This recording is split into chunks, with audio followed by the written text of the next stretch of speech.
Hi. അപ്പൊ ഞാൻ എന്താന്ന് കത്തിയൊക്കെ പിടിച്ചിട്ട് ഇവിടെ നിക്കണെന്ന് അറിയോ? ഞാൻ നിങ്ങൾക്ക് നല്ല ഈസി ആയിട്ടുള്ള ഒരു റെസിപ്പി പറഞ്ഞുതരാട്ടാ.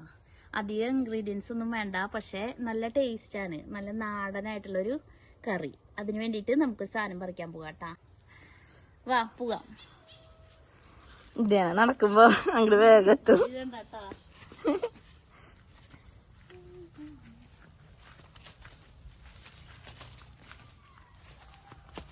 അപ്പൊ ഇതെന്താന്ന് അറിയില്ലേ എല്ലാവർക്കും? മത്തന്റെ ഇലയാണ് കേട്ടോ. അത് മത്തന്റെ ചെടിയാണേ. എന്താ പൂവിട്ടിട്ടുണ്ട്.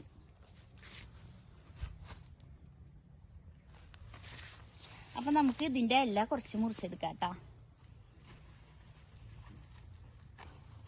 ഇങ്ങനെ കുത്തി തറക്കിട്ടാ മുള്ളു പോലെ ഇതുമ്പോ അങ്ങനെ ഉണ്ടാവേ. കുറച്ച് ഇല എടുക്കാം നമുക്ക്.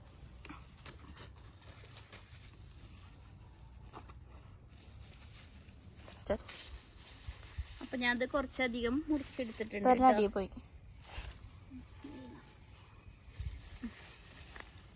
മതിയില്ലേ? പോവാ.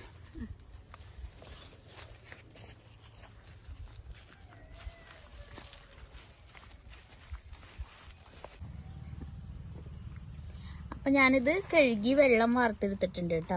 ഇനി നമുക്കിത് നുറുക്കിയെടുക്കാം. ഇത് നുറുക്കാൻ കത്തിയുടെ ആവശ്യമൊന്നുമില്ല കേട്ടോ.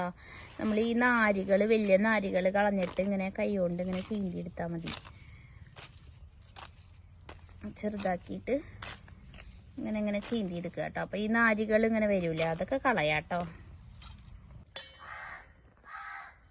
ഇതുണ്ടോ, ഇതിന്റെ ഈ നാരുകളൊക്കെ ഇങ്ങനെ മാറ്റിയെടുത്തിട്ടുണ്ട് കേട്ടോ. ഇത് നമുക്ക് കളയാം. പിന്നെ ഇതിലേക്ക് വേണ്ടത് 2 പച്ചമുളകും കുറച്ച് ചുവന്നുള്ളിയും കുറച്ച് വെളുത്തുള്ളിയാണ് കേട്ടോ. ഇതൊന്ന് ചതച്ചെടുക്കാം. അങ്ങനെ അപ്പൊ ഞാൻ ഇത് ചതച്ച് വെച്ചു കേട്ടോ. പിന്നെ വേണ്ടത് നമ്മുടെ കഞ്ഞിവെള്ളാണേ. പിന്നെ ഒരു തുള്ളി വെളിച്ചെണ്ണ ഒഴിച്ചിട്ട് നമ്മൾ ഇത് ഇതിലേക്ക് ഇട്ട് കൊടുക്കാം കേട്ടോ. അപ്പൊ അത് നല്ലോണം മൂത്തു കേട്ടോ. മൂത്ത് വരുമ്പോ നമ്മൾ നേരത്തെ മുക്കി വെച്ച കഞ്ഞിവെള്ളല്ലേ തെറിക്കോ? തെറിക്കുന്ന വെച്ചാ ചിലപ്പോ തെറിക്കും. മെല്ലെ ഒഴിക്കാം. തീ ചെമ്മയിലിട്ടിട്ട് ഒഴിക്കാം. നേരത്തെ ആ മുളകിന്റെ കുരുവൊക്കെ ഉള്ള മേലിക്ക് കൂട്ടി തെറിക്കും.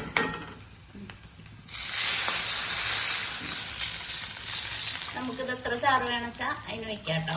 കുറച്ചല്ലേ ഉള്ളൂ, കുറച്ച് മതി. എന്നിട്ട് നമുക്ക് ഇതിലേക്ക് ഉപ്പിട്ട് കൊടുക്കാം. ഇതൊന്ന് തിളക്കട്ടെ കേട്ടോ.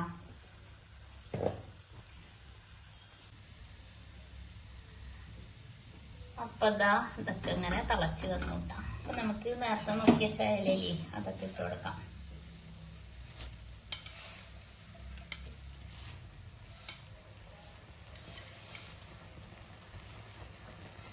നല്ല രസമാണ് ഇത് തിളക്കിന് കാണാൻ. തിളച്ചിട്ട് അതൊക്കെ ഇങ്ങോട്ട് കാണും.